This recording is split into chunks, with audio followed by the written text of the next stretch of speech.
Hello, my name is Marietje Schaake and I'm a member of the European Parliament with the Alliance of Liberals and Democrats for Europe. I'm really sorry I cannot be with you in Rome today, but I'm glad to be able to share some of my thoughts with you this way.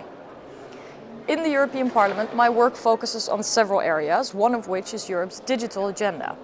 And open data is one of the key aspects of the digital agenda, which we must get right as soon as possible to enjoy the vast and sometimes unexpected benefits it brings, such as new useful services for citizens, companies and government, and increased economic activity.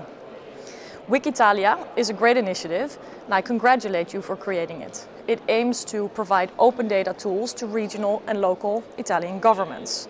And when implemented successfully, I think it will stimulate government transparency and participation by citizens.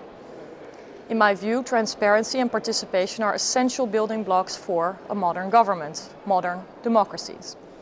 The internet has been a driving force to enable the sharing of information on a vast scale, which has led to a widespread expectation of transparent governments.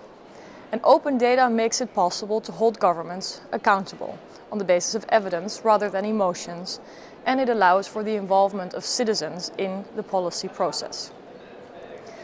Much of the information that is spread and is created in public institutions is actually financed by taxpayers' money. This includes information about the weather, traffic, the economy, education, culture, and so forth. And society has a right to reuse this public sector information, which citizens and businesses can reuse in useful ways that were not possible and couldn't have been envisaged by governments themselves. And we should make sure that this opportunity is used and is catered for as much as possible. Now, the ability to reuse government information leads to more active citizen participation in policy making. And as a democratically elected official, I very much welcome this, because people will be able to build applications around public sector information. New insights to old problems can be achieved when databases are combined and analyzed in ways that governments may not even attempt or think of. This participation is creating evidence for policy making, and it should be a stimulus for citizens to become involved with their local, regional, national or supranational, such as European politics. It achieves the objective of bringing governments closer to voters. Government efficiency is greatly improved by crowdsourcing policy issues, which may be solved by analysis of data sets.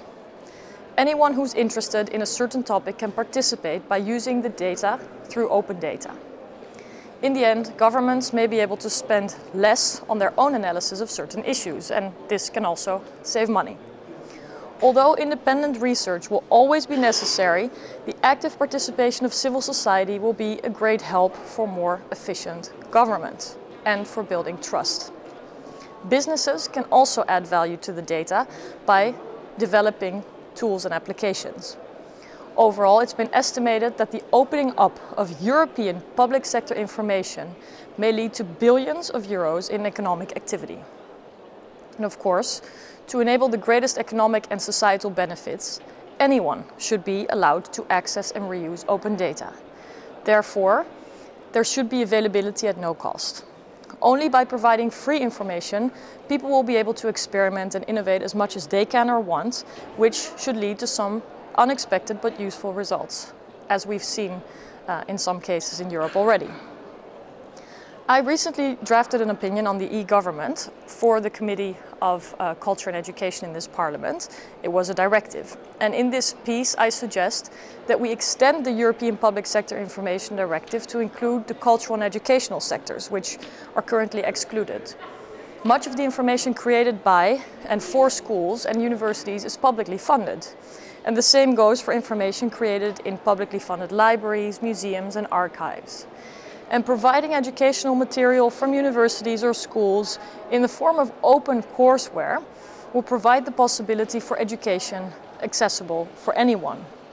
It would be great and such an asset if students are able to follow a class in several member states as part of their degrees. And there's more possibilities, for example, to collectively edit school materials. There's a Dutch service called wikiwijs.nl, which has already proven very successful. In the cultural sector, metadata on art, books and other archives can be very valuable for all sorts of analysis or research. Providing this data publicly will unlock a vast amount of knowledge about European cultural heritage, and it will be available on the internet. And this could even revive forgotten collections which are now lying under layers of dust. I encourage Wikitalia to share tools and best practices with organizations or governments across Europe. A single European market for digital information is essential to get the most out of an open data strategy. We should aim further than the interoperability of standards. In this new field, actors in each member state will be able to learn from other European stakeholders about the best way to achieve the levels of transparency and citizen participation in government that are now within reach.